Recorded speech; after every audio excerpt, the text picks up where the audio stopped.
South Africa's information regulator has barred Facebook from sharing its other properties and the contact information it collects from WhatsApp users in the country without first obtaining its authorization. Facebook had planned on sharing such information through its new privacy policy. Correspondent Julie Schuer reports. South Africa's information regulator is not backing down. WhatsApp's new data policy allows information to be shared with parent company Facebook and other companies, which contravenes the country's Protection of Personal Information Act. With reference to the condition on specific processing and further processing, it seemed as if that there were some issues in particular there, as well as with aspects relating to retention. You know, we've always been told that a WhatsApp communication is encrypted, it's one way, and it will not be stored. But if you look at the policy, it actually does make provision for certain instances where a message may be intermittently stored, and it doesn't say until when. WhatsApp is the most popular social messaging app in the world. It does, however, have more favorable policies for European users.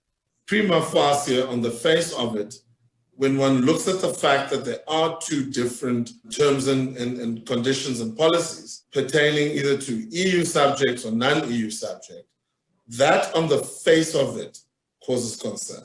They did acknowledge receipt of our correspondence where we've detailed what the issues are. So we are expecting a response within a reasonable time. The social messaging giant delayed its policy implementation until May following a public outcry.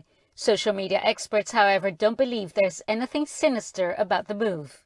WhatsApp is trying to find ways to actually improve their offering to us as consumers and to be able to then charge businesses for that improvement in offering. So think about this. If you wanted to order food online, instead of having to do it via an app, you could do it within the WhatsApp ecosystem and be able to chat to your delivery service on WhatsApp.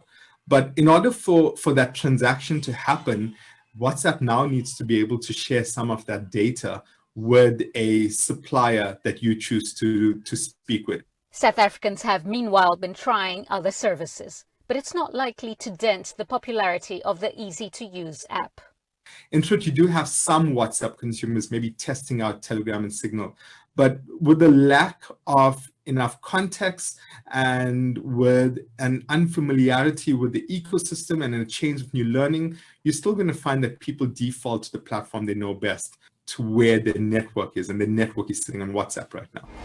WhatsApp has until July to alter its policy to fall in line with South Africa's amended Personal Protection Act. If it fails to comply, there could be hefty penalties to pay.